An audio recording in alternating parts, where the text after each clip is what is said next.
Okay, we are 1 minute past, so I guess we can start. Welcome, everyone. Let's do this. So, first of all, welcome everyone that is joining us. I hope you are joining us from all around the world, all around Americas, as we have been seeing in these past 2 days. So, we are here to present to you That's a Great Story, how to use storytelling to foster inclusion. We have a speech, but don't expect us to be very attached to that speech. We want to make this session engaging and fun for you. So expect this to be a little bit more of a conversation than actually just a presentation, just a workshop. And to show you what we want to achieve with you here today, we're bringing our travel agenda. So prepare your bags, and we are going on a trip in that we will be meeting our characters for the story. We'll also have a little bit of a discussion about storytelling and how it connects with inclusion. We'll have an example that you could see and you will participate as participants in this session. You will be within this example. We'll also have a little bit of explanation about some frameworks that you can use. And by the end, last but not least, we'll be talking about some of the stories that we told ourselves and that motivated us to do this session for you. So we hope you have an amazing time with us. Please interact us within the chat, in Zoom, in the Pathable. Maybe we don't see here, but Karina is helping us. And also after the session, you will be receiving this file within the Pathable platform. So the presentation will be available for everyone. And we'll also read all of the comments. I can be sure of that. So to start, my friend Victoria will be the first character to be introduced to this story. You can see this beautiful picture of us by 2019, December 2019, when both of us became co-leaders for Pride SAP, or LGBTQI plus ERG, in São Leopoldo, the city that we work here at SAP. So Victoria, please introduce yourself. And you can see from the hug and the no mask and very close to each other that it was before pandemic. So I'm really missing that hug. So thank you, Leo, for the introduction. And just so to introduce myself a little bit, I'm Victoria, as you mentioned, and my pronouns are she, her, hers. And for those who cannot see me, I am a white brunette woman with short hair. My eyes are also brown, and I'm wearing a headset to speak to you a little bit better. And I'm dressed with a black shirt with warm colored flowers all over it. And I'm using a dark image as background that has the words, "the power to be yourself" on the left. And the Pride SAP logo is an SAP logo right behind it, like right beside it. And on the other side, of the left side, there's a big heart created with colorful lights as the background. And as the background is dark, it gives this shiny contrast, very colorful and bright, to represent the LGBTQ plus community. At least this is what we had in mind when we created this background. But to talk a little bit about me, today I work at SAP as a D&I experience coordinator, managing diversity and inclusion communities and activities on a global context, which is something that I would have never believed to be possible, because I started working at SAP as a developer and as a Scrum Master, which had nothing related to the DEI. But it's this internal passion, I guess, to open people's minds that moves us forward. And it's actually kind of funny, because I joined SAP because I wanted to work at Pride at SAP. So that just represents, I guess, the importance of being a company that shows and really uses and dresses up the Pride flag as their own. Because of Pride at SAP, I knew that SAP was going to be a safe space for me to work in, which usually is the first thing that I look for in a company, or even in universities that I want to join. And this has always been a very important thing to me since I understood myself as a lesbian woman on 2013. I guess that's been a while, something like that. But in that moment, from that moment on, after I understood what I am and how I identify myself, I have always done a lot of side projects, let's say like this, to bring more visibility to LGBTQI plus causes. And I was always like throughout my life, I was always the person on high school that was doing the LGBT short movies with dramatic stories and all of that, and then showcasing it for the whole school, like on big events that I created on my head. So yeah, I was always that person that brought this whole context to the school. And I've been very privileged throughout my life to have spaces that embraced me with a very warm embrace, that allowed me to feel empowered to do more every time. And because of all of this, I have been telling stories to bring awareness to this topic since back on 2013. And I did this because I really love it. So creating this presentation that we are delivering to you here today has been one of the highlights of my year, I guess, the happiest part of my year, I must say. So I really hope that a little bit of our passion, our huge passion for this topic, ends up spread out to you, and that after the session you feel inspired and wanting to tell your story as well, to help people connect with inclusion topics. And I've talked too much, so now Leo, please go ahead.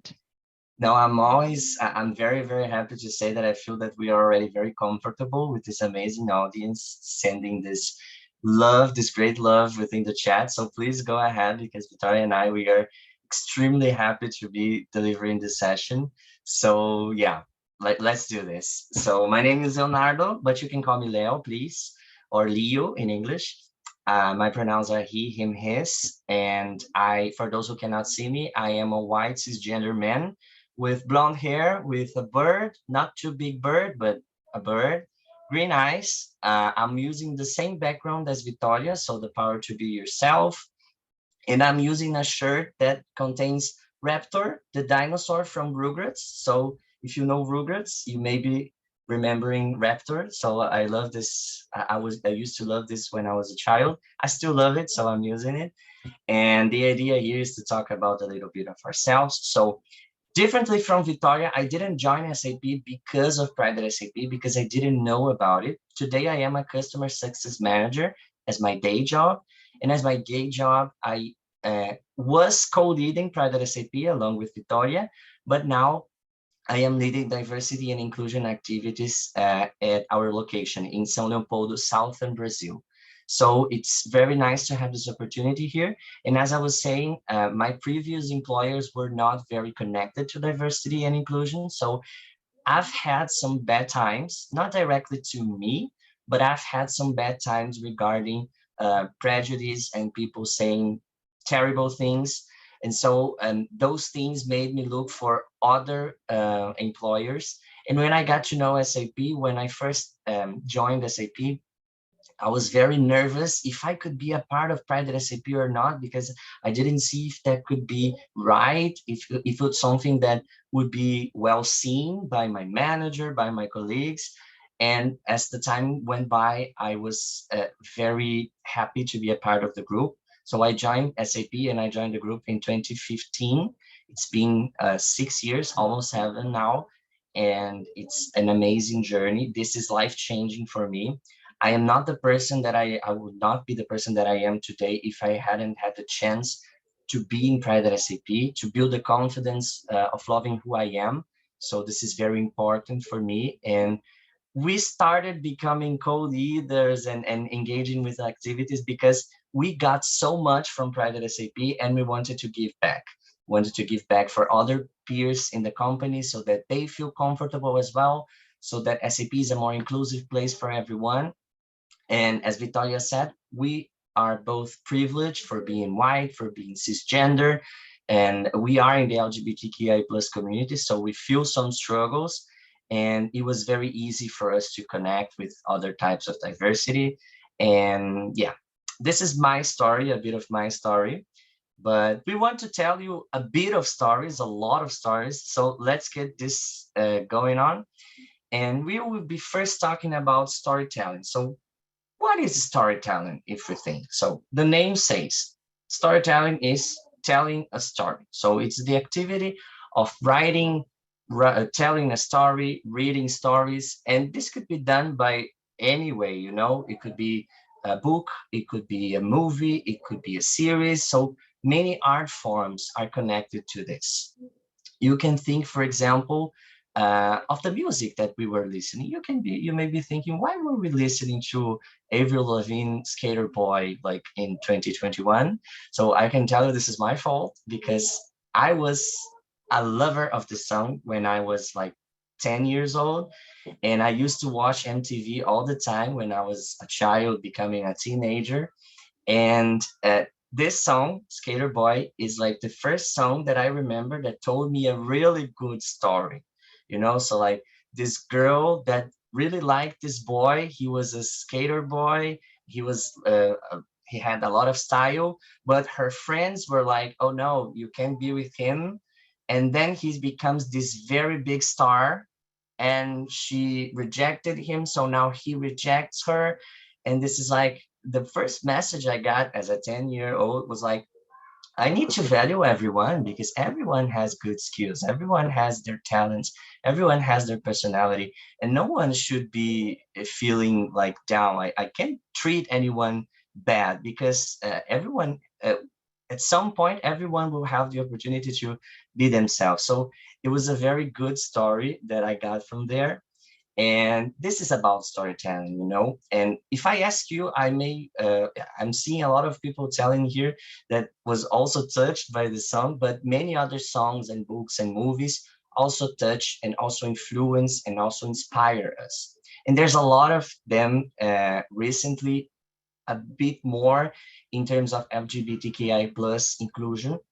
There's this series that I really love, and if you haven't seen yet, please do this. That is Pose, this amazing success in the past 3 years that tells us a very, very important story about LGBTQA plus community, and it's really amazing. So if you haven't seen it, please do that. But what we want to do here today is guide you through the path of telling how you can use storytelling to foster diversity and inclusion in your company, in your community. So the ways that you can engage people more. Because if I can just bring here and tell you some data about diversity and inclusion, that would be interesting. There's a lot of data that you can see, especially in Brazil. We are from Brazil. There's a lot of data that would be very strong to deal with. I mean, transgender people in Brazil, the expectation of life is just 35 years. So this is very shocking. But it's not just about information. It's the way that we tell this to you. It's the way that we engage people. It's the way that we connect with you. So it is about connection. So we want to here tell you a little bit more of the way that we were building. So this is a very personal experience as well, but we'll also share with you some resources that we've used. And we hope you have an amazing time, as we mentioned, and that you connect with us because we are already connecting with you. And we're very happy to do that. So I'm handing over now to Victoria. She will be sharing a lot of good insights for us. And let's get to this. Yes, and what's the best way of explaining storytelling and giving you examples of storytelling, if not telling you a story, right? So what we want to do now is tell you a story of a story that we told, and just really to give you a more practical example of how to use storytelling. I will tell you the story of how a presentation that I did a while ago to my team at SAP. It was about a 10 to 15 minutes presentation, so really short on a team meeting. So for the whole team will be present in this presentation. So this is just to give you a little bit of context. And I wanted to explain to them that we are all biased to some diversity aspects, and that there is not really a problem with that, because the idea of the session was to tell them that until you are able to recognize that fact, you are not able to work on your own biases and do something about it. Otherwise, you will just, if you didn't understand that you are biased, you would just keep making the same mistakes and continue to be biased towards minorities and everyone around you, really, without even realizing it. So I will tell you the story, but I just want to make an agreement here. So every time that you see the today part in here is because I'm talking with you, with the out and equal, audience.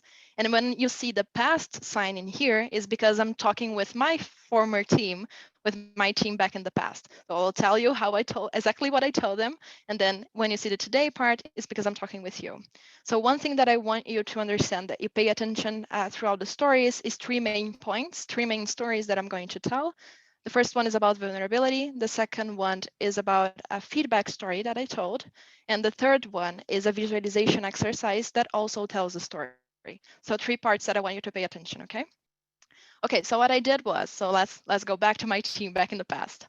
What I told them, I started my presentation talking that I have always liked delivering presentations. So that was always my choice move, my move choice when teaching and explaining diversity and inclusion topics. I've always liked it, creating the visual aspects, creating the story behind, convincing people about something that I believed in, that I believed it was important for them. But what I was really good at was creating beautiful presentations. And as I'm not a designer, as I mentioned, I'm a developer, Scrum Master, nothing related to design. So as I'm not a designer or anything related, really, I always took great credit on that because it took me a lot of effort. It was really an effort to make beautiful presentations. And people even recognize me for that somehow in the middle of my journey, and saying I received a written feedback saying that I had the ability to turn lemon into a lemonade and present it to you in a beautiful PowerPoint. So that was the context of my team, of presenting to my team. And that was the feedback I received exactly with those words. And I even posted like on my Instagram story because it's something that really makes me happy. But why am I telling you this, right? Because in my therapy, I understood after a while, a few years of therapy, I understood that the pretty slides usually were a way of masking my own insecurities and distracting the audience from my failures, from what I was saying, for the wrong things that I could say.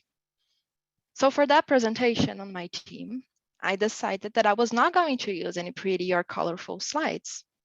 And I told them that. I'm delivering business presentations for about 5 years now. And that was the first time that I created a speech without using slides as a tool to remove the focus from my voice. Because for that speech, the focus was supposed to be into what I was saying. For them to understand my point, they needed to focus on my voice. And that was me making myself vulnerable, because that was the first topic of our conversation. For me to explain to them what unconscious bias is and for that conversation to work so that the team could apply in their daily jobs what I was telling them, the first thing that they needed to know about understanding that was that we need to make ourselves vulnerable to really incorporate the topic. And I told them all that I'm telling you, I told them. And so now talking with you, Altanico, that was the first vulnerability story that I told them throughout the speech. And the same thing happens for you when creating a storytelling about inclusion. You need to make yourself vulnerable so that people can empathize with you. And the most important thing, they need to empathize with the topic. So the vulnerability I'm bringing to the speech has a purpose. It's not for them to feel pity about me. It's not for them to feel happy or even sad. Is simply for them to connect with me on a level that I need them to connect so that they can open themselves to the topic. And for that presentation, after I explained my vulnerability and told them the therapy story and the presentation story, I told them why they should also be vulnerable. So this is what I told them. So back to the past. What I told them was, we need this vulnerability to accept that, yes, we are all biased, and yes, we are all prejudiced. And the only way to admit that is by making ourselves vulnerable, because that's a very hard thing to admit. No one wants to admit that, and no one likes to admit that. Okay, so back to the present. That was the first point of my conversation, making ourselves vulnerable. Now I needed them to connect with the fact that we are all biased at some level. And while we were talking about vulnerability, what's the best way I can connect them with the topic, but to make myself vulnerable again and show them that I am biased? If this is what I want them to connect with, I can show them that I am biased. And as a storytelling is a great thing, I told them a story. I told them the following. Not so long ago, so back to my team. Not so long ago, I did a feedback session with a female colleague of mine, and I complained to her about her behavior being too aggressive, and that used to make me very uncomfortable during meetings. And well, okay, right, feedback is a good thing. We should all do it, and it's all good. It was a cultural thing in my team to give a lot of feedback. But after a few days, after a few days of the feedback, I was again bothered by her behavior and upset by her behavior and communication in a meeting. So I breathed deeply, and I went to talk with another colleague of mine, asking for advice on what I could do. And as I spoke to my colleague to this other colleague about how upset I was on the situation, I had even given the feedback, and the female colleague knew it made me uncomfortable. She knew about it, but she continued to behave that way. She continued to repeat the behavior. And well, maybe she didn't rely on the feedback, and that is okay because in our team we used to believe that feedback is a gift. You don't actually have to do anything with it. You don't actually have to use it.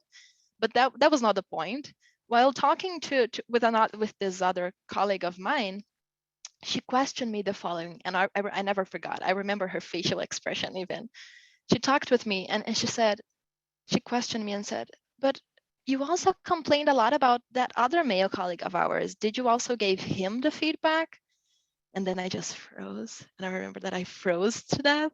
And yes, I had given the feedback. That was not the point. I had given the feedback to my male colleague. What shocked me was that the feedback was sort of like this. To my male colleague, it was like this. "I find you very assertive. It's super easy to understand you in meetings, although I feel a bit uncomfortable sometimes." So yes, I gave the feedback. I actually gave feedback for both of my colleagues about the same topic. And this is what I told my female colleague. "I find your communication very aggressive, and I feel uncomfortable during meetings." Look at the difference. Two feedbacks, one topic, but two different genders. And with that, I understood that not only my feedback was based on an unconscious bias of how women should communicate in a more loving and calming and caring way than a male, but also I was relying on the bias that assertive communication when coming from a man was assertiveness, but when coming from a woman was rudeness, when in fact both communication styles were very similar. And it takes a very vulnerable space for me as someone who is always involved in diversity and inclusion topics to come here in an open team meeting and say that out loud and highlight that, yes, I am gender biased in a lot of aspects of my life. And even though I have been fighting against sexism for a long time, I still make those silly mistakes. Okay, so now back to the present, back to out and equal. This is what I told, this was the way that I found to connect them with themselves by telling them a story about a very simple thing that probably a lot of us already did at some point of our lives and our careers. A real story so that I can tell them with emotions, so that I can tell the story with emotions that I truly felt.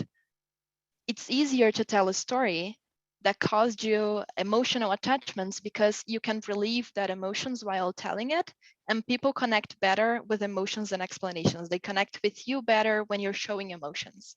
And after connecting with something emotionally, I remember them why I was telling them that. What I told them was, it will take from all of us to also become vulnerable, to accept that maybe when someone accuses us of being prejudiced or biased, we are probably doing something based on an internal prejudice. Because please do not forget, we are all biased. And when I say that, I mean that we all have what is called unconscious bias. And to prove that to you, I want to do a quick exercise. I would like you, and now I did this exercise with my team, and now I wanted to do with you too. So this is like today, back in past and present. So I want to do this with you. So this is a visualization exercise. So I would like to ask you all to close your eyes and just come with me on this small trip with me. So close your eyes, and I'm going to ask you to, so that you can get a little bit more focus, I want you to breathe in and breathe deeply. So breathe in and breathe out. One more time. Breathe in and breathe out. Final time. One more time. Breathe in And breathe out. Keep your eyes closed. I will guide you now through a visualization exercise, so keep your eyes closed. Imagine that you are in an airport. Imagine the environment around you. You are going to catch a flight to a customer from a project from a small company that you are a huge fan of. The CEO is someone you admire very much, and you wonder if you will meet the CEO in your visit. Imagine the CEO for a bit. Suddenly, you look at your watch and you realize that you are late to catch your flight. So you pick up your bag and rush to catch the flight. But it all went well. You were the last passenger to enter the airplane, but it all went well. The flight was okay. And now you are in the hotel. You are entering the hotel. You have just arrived at the hotel and you are feeling very tired. So you decide to go to the hotel restaurant and you're feeling a bit hungry, so you're going to take a bite. It's a very fancy place, so please imagine the restaurant. As soon as you sit in your table to have your meal, you notice that there's a couple celebrating their engagement in the table right next to yours, and you feel so happy for them. Imagine this couple celebrating their engagement.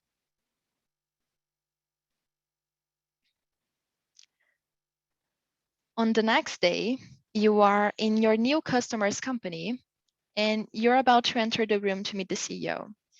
You are very excited about it. The secretary was just walking you through the halls and sending you to the room to meet the CEO. Imagine the secretary. The secretary opens the door and you say thank you and enter the room to meet the CEO. Okay, so this is the end of the visualization. So now you can all open your eyes, please, and come back to the session. We hope we didn't lose you in the middle. And what I want to ask you now is I have a few questions and I want you to enter this Menti code so that you can answer. I'm going to put the link in the Zoom chat. And for those who are in the Outinico platform, you can just access menti.com and use the code on top of the screen, or click the link that I just sent in the chat. Or you can also point the QR code, point your phone to the QR code in the screen also. For those who cannot see the Menti code, join menti.com and use the code 8336287. The question on the screen is, when you visualize the CEO of the company that you admire, was it a woman?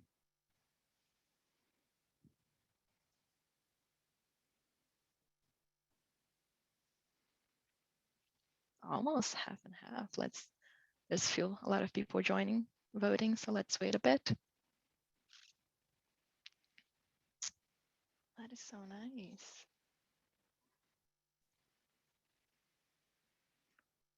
So nice. Yeah, is it specific?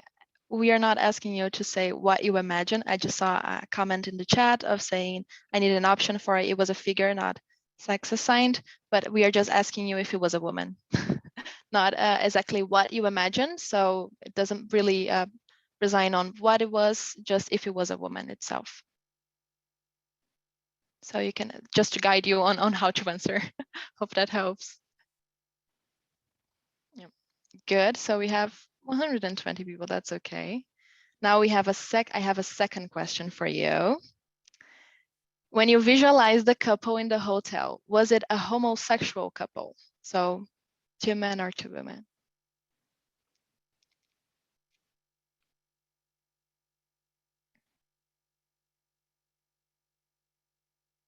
That is more surprising than the question before. Like it was for being out in Eco, I was expecting a little bit of different results. Nice.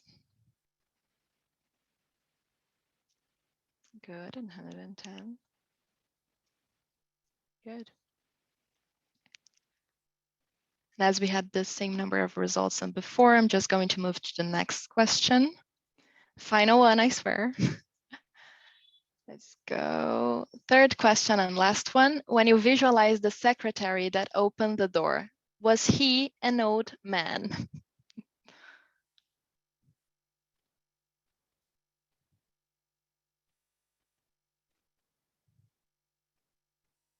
Oh, one yes. That's so nice.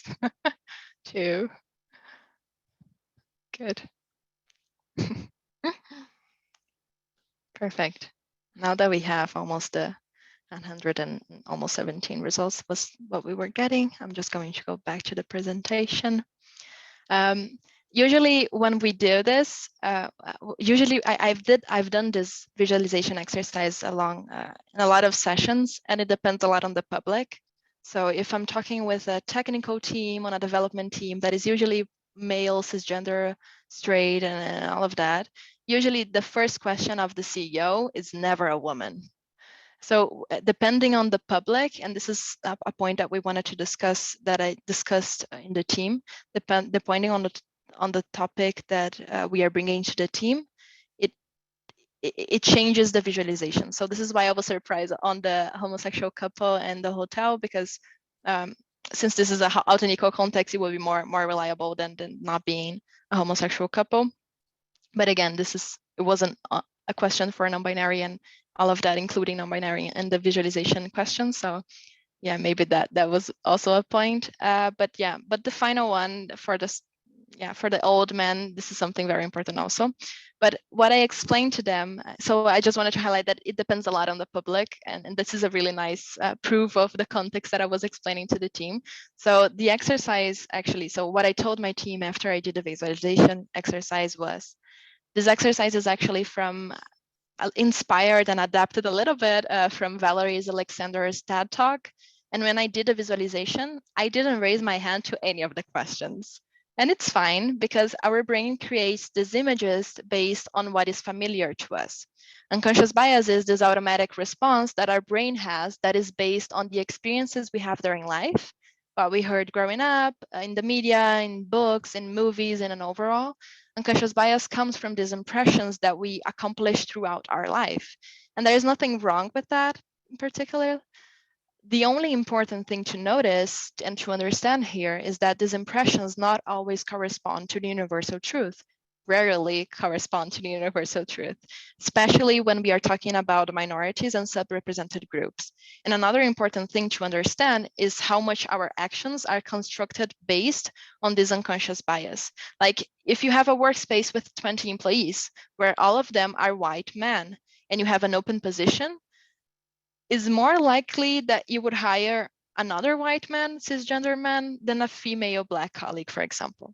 Not because you think she wouldn't be able to do the job, at least I hope not, but because our brain wants to follow the pattern and continue on what it seems comfortable. The same thing would happen in a workspace with 20 women, cisgender women, for example. It's very unlikely that you would unconsciously hire a man.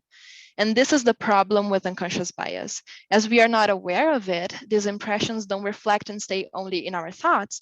The problem is when it transforms into what the writer Dr. Tiffany Jenna defines as subtle acts of exclusion or microaggressions. So back to alt and equal now, back to the present. What I did here was using a tool to connect them, to connect them even on a deeper level with the topic. After telling them that I was biased with an example of that and explaining that I am biased because we all have unconscious bias, so we all are. And even if they hadn't connected with the topic so far, the visualization exercise was a way of opening their eyes to understand that if they had a pre-designed image of what a CEO looks like, of what a couple, of a usual engagement couple looks like, of what an assistant or secretary looks like, they probably have standard ideas for other ideas that they are put in contact with along the day or in their jobs. And with the explanation of what unconscious bias is and opening the door to explain microaggressions, they were able to understand that these pre-designed ideas have an impact. So this was the middle of my speech, which I won't tell you the rest because the structure keeps repeating itself. What I would like to do now is explain everything I did during this presentation and how you can use it to achieve higher connections with your audience. So remember that I asked you to focus on the 3 points, the 3 main points. that we had, I would like to explain a little bit why they were there and why they were important to the presentation. So we had, I told them three main stories. The first one on the vulnerability story around the presentation, the second one around the feedback of my female and male colleague and the bias around communications from coming from women and coming from men. And the third one on the visualization, it was a visualization exercise that it was not something about me, but it was something, a story for them to connect with the topic. And after I presented the vulnerability story, I added them a little bit of content. It was not too much. It was just explaining, hey, we are all biased. This is what I want to tell you with the story. We need to be vulnerable because of that and that and that. So I added a little bit of content, a little bit because they are still creating the connection with me. So I don't want to fill them up with a lot of information. And after this, a little bite of content, I told a second story about the feedback so that they can connect with me on a deeper level. And after that, after telling the feedback story, I gave them more content and more data on what unconscious bias is, why is it relevant, and all of that. And then in the end, I told more stories. So, and I keep doing that. It was a 10 to 15 minutes presentation, 30, 20 minutes, I guess. And I keep repeating that the same structure. Content story, content data story, content story, content data story. So people won't be tired of hearing me around information, information, information, because remember what Leo told in the beginning, it's about connection. So people connect way better throughout stories. And the main point of my presentation, the focus point of my presentation was about vulnerability. And I keep bringing that up throughout the whole presentation. Vulnerability was the main key that I wanted them to understand after for them to understand the main message that was, we are all biased. And all the stories that I brought after that was around vulnerability. I brought the feedback to make myself vulnerable. I brought the visualization exercise so they could be vulnerable, also in a vulnerable space, in an open and safe space. So it all combines to the vulnerability. And in the middle of the stories, I brought them the main message that I wanted them to understand. We are all biased. So I keep repeating that throughout the presentation and between stories so that they can connect vulnerability with we are all biased with the main message that I wanted them to understand. So in the first story, I told them, you need to be vulnerable to understand my main message. And the second story, I told them, but I am too. You don't need to worry. Let me show you so that you can connect better with it. And in the final part, I told them, yeah, if I am and I want you to understand, I'm going to show you that you are also maybe a little bit biased towards some aspects of diversity. Maybe not all of them, but some aspects of diversity. And all this story travel, it was to build trust and vulnerability throughout the presentation. So this was kind of the whole, like stripping down the whole presentation. And I didn't create this, although I would very much like to say that I'm great at doing it. This is actually a framework of a storytelling framework that is called the petal structure. And this framework consists in having your main point, which in my case was we need to make ourselves vulnerable to understand that we are all biased. And it evolves around having stories that connect between each other, that have the main point and that reinforces and introduces the point that you want to bring to the audience. So you keep telling them stories to connect with your main point.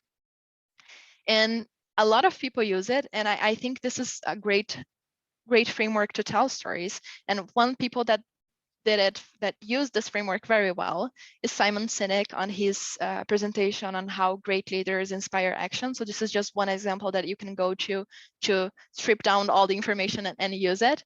But there's actually a lot of frameworks that you can use. And due to the time, we won't be able to cover them all. So we brought you the petal structure because it's the one that we most use in our presentations and the one that most works. And these drawings that you can see in here and all of this it comes from an article from Sparkle called 8 Classic Storytelling Techniques for Engaging Presentations.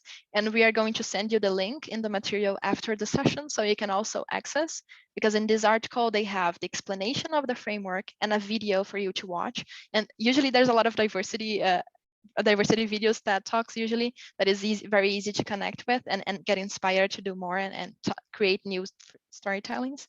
But they have like explanation and the video for you to get inspired. So this was just a bit of of how we used and how things that you can use to get inspired also. And as we used a lot of petal structure now, I'm going to head over to Leo so that he can tell a little bit of the projects that we did and how we used the petal structure in other projects as well. First of all, I would just say, if I had here the reactions part of Zoom, I would just give him now a round of applause because I really love the way that Victoria presents. She's the facilitator of the year for me.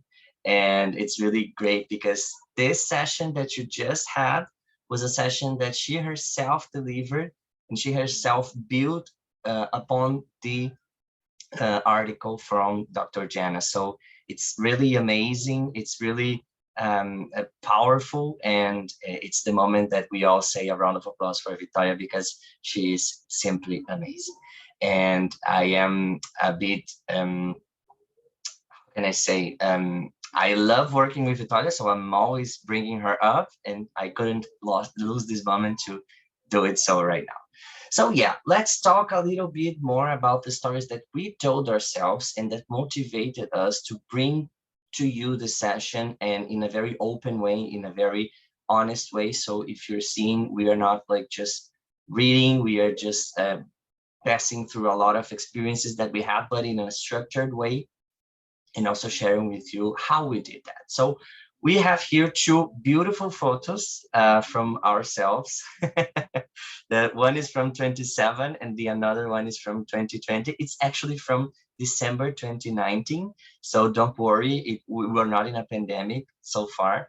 But in 27, if we were told that in 2020 we would be co-leading Pride at SAP, we would be delivering these stories that we will tell you right now, is that in 2021 we will be presenting in Altenipo, we would just not believe because we were two different persons at that time. We lacked the confidence that we developed during these years. So in terms of, we were saying we are privileged, but as LGBTQIA plus people, we were not, we were also feeling the stress and the pressure of the world in telling us that we couldn't be ourselves. So it's really a moment in which we were trying to discover who we were, and trying to understand how we could get to the next point. And we discovered that we were a very powerful group to work with. So we started delivering sessions and working with ourselves for many projects, and we discovered that was really amazing to do that. So the first story that we want to share with you is called Privilege for Sale. So this is a workshop, and you can see in the top of the screen that is not a workshop that we created ourselves. This workshop is created and is available for everyone in the Safe Zone project website. So we will also leave the link for everyone to access within the presentation, because Safe Zone project has a lot of great assets for you to learn and for you to teach other people about LGBTQIA plus and diversity, equity, and inclusion topics. So it's really, really interesting that you take a look on this after our session if you want to start doing in your company, in your community as well, because we found their great assets. So what is the story of Privilege for Sale? 2020 started, and back in March, we were starting to think what we wanted to deliver in our Pride Month, because we were concerned because our Pride Month was always on site, was always in the office, but now we were actually in a very new structure that all the sessions were virtual, and that we really needed to start delivering things in our virtual way. And the session that we love delivering, we didn't feel comfortable delivering it on a virtual way because we thought it could be it could not have the same power as it has in an on-site mode. So we started looking for some other opportunities, and then we came up with Privilege for Sale. The idea of Privilege for Sale is actually quite simple. You just have a group of people, and then you divide them into mini groups. Each mini group will receive a list of privileges and an amount of money, and they need to buy the privileges that the group wants. But the point is that these groups will receive different amounts of money, So one group will receive more and one group will receive less. And then after that, they need to tell everyone what are the privileges that they want. And when we say privileges, you can imagine that we are talking actually about many equal rights, human rights, that should not be privileges, that should be available for everyone, actually. But they are in our society's structures all around the world today, they are privileges. So this idea was very interesting, and we started a dry run in our internal group. We invited some people over and started a dry run, and we noticed that people were having a lot of questions, a lot of things that we haven't thought of because we were very passionate about the session. So we didn't think of the questions that people were having. And after this dry run, we got all of the questions that the people got to us. And we then thought, let's make a story. Let's tell them a story of why they are doing that. And so let's see if they engage more. And so we created this amazing story, and like they are refunding society. This is a new society around the world. And these groups will be responsible for telling how this new society will work. So they will receive the very same instructions. So a list of privileges, they need to buy those privileges. But we created this story, we guided them and we empowered them to be the ones within the story. And it completely changed. The way that people related to the exercise was completely different. And it was much more engaging and it was much more powerful for everyone to understand things. And we didn't want to keep only the focus on LGBTQIA plus topics because, as we said, we are both privileged. So we wanted also to make other people see about those privileges and how we could influence society more. So we rewrote the list of privileges, and it's also important to say that the list available in the website is very related to US. So we rewrote another one focusing on Brazil and our culture, and we included topics regarding anti-racism, people with disabilities, generations, gender, and also even regarding social structure in terms of money and people who have access to things. So it was amazing. We delivered more than 30 sessions, internal and external. So for many colleagues around the globe, but also for other companies that we got a partnership from. And we have from June 2020 to June 2021, more than 250 participants in this session.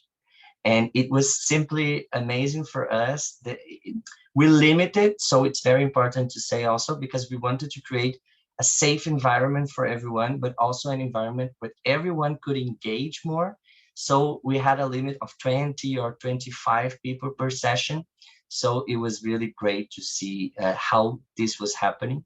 And receiving feedback from people, we received the feedback that 92% reflected upon their privileges and 93% would recommend the session to other colleagues. So we were more than happy to have those opportunities and to have those feedbacks coming from everyone. But I told you, you can ask me, okay, but how did you came up with the idea of telling a story? And that leads us to the next topic, to the next story that we want to tell, that is Coming Out Stars. So Coming Out Stars is a very interesting workshop. It's very related to LGBTQIA plus topics because the workshop is built on storytelling. You know, it's like you are coming here and we will be telling you a story of a coming out, but it's your coming out because you will be the person within the story. So we give us a star, a paper star for each person. Those stars have different colors, and it's very interesting to say that based on the color, I don't want to give you no spoilers, but based on the color, you will have different experiences while you're coming out to your family, to your job, to your friends, and all of that. Some will be very supportive, and some will not.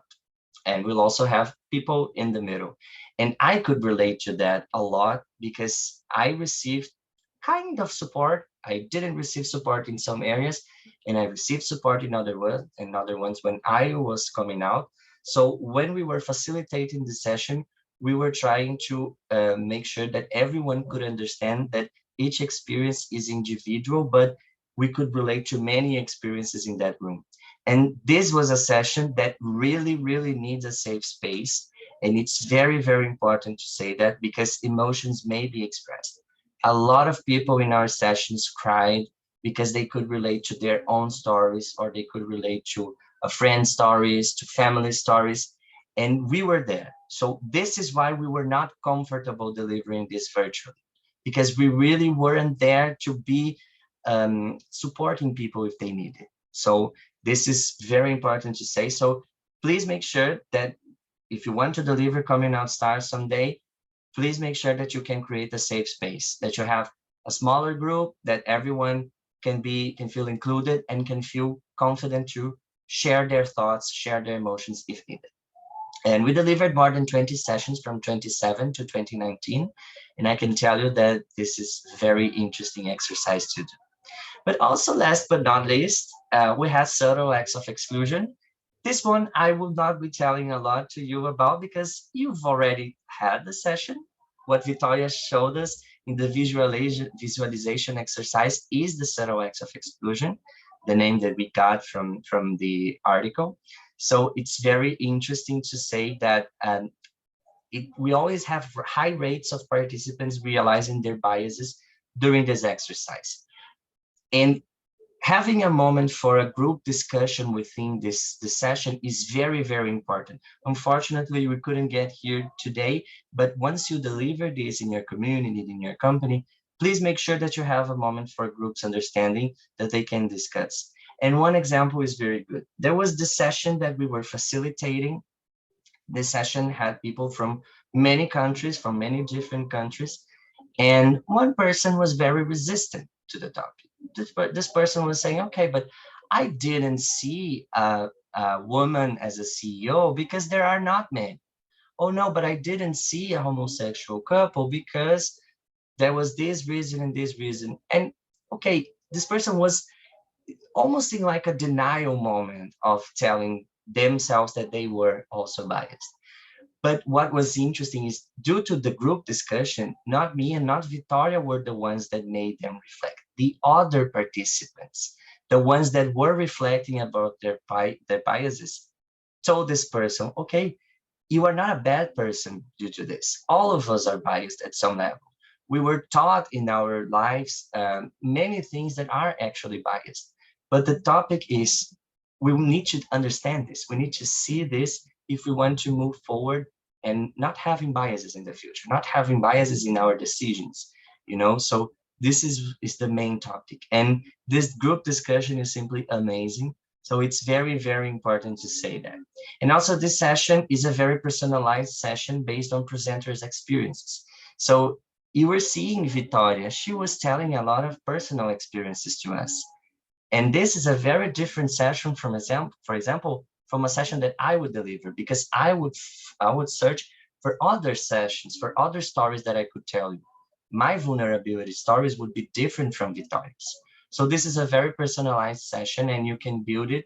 It's a very challenging exercise because you build upon your vulnerability, but it's a very powerful one, as we all saw. So it's also very interesting if you want to take a look on that. But to close the session, we just don't want to give you all of this content and just say and tell your stories about our amazing achievements regarding the stories that we told. We want to know what is your story. We want to know how you will connect to your audience talking about diversity, equity, and inclusion using this storytelling techniques, using these frameworks. So really this is the topic. What is your story? And we want to hear your stories. So to be sure that we will be able to connect with you and see the way that you are telling your stories, or if you want to discuss any doubts, any concerns that you may have about the material, or if you want to, discuss ways of doing that within your company, within your community, you can find here, and in the presentation, the file will be uploaded into the Pathable link within a few minutes after the session. We have here our professional contacts, our personal contacts, also from email, from LinkedIn, from Instagram. And what I wanted to say is, We are very, very happy that you were a part of the session. Thank you so much for dedicating a moment to be here with us. The session was built with much love, and we are very, very excited for this opportunity. Thank you also for Altenico for having us on this. We hope that you can tell your stories now. So please do that, and please reach out to us if you have any questions, any doubts, any concerns that you want to discuss.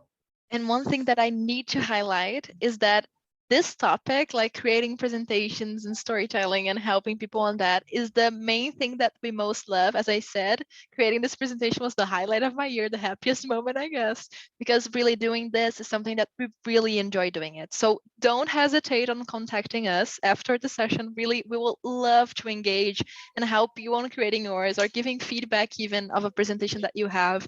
So really, we are 100% open. There's the SAP if you need like a more business kind of content, but there's LinkedIn, even Instagram for a more personal contact if you want to. So really, we are so much open we are very much open for engaging and helping you.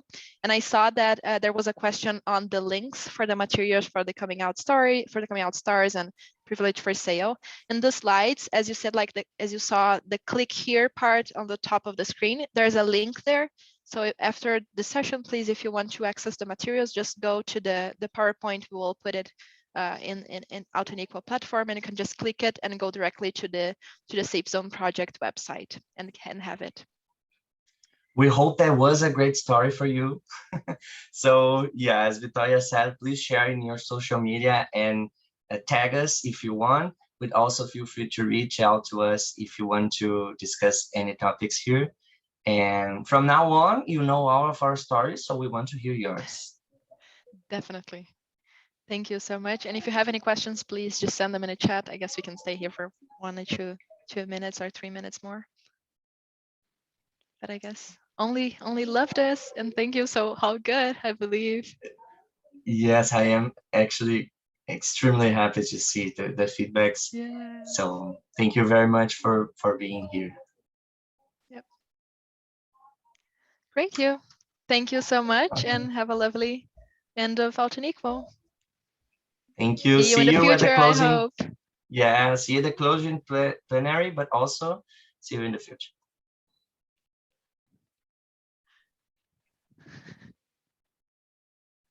Okay.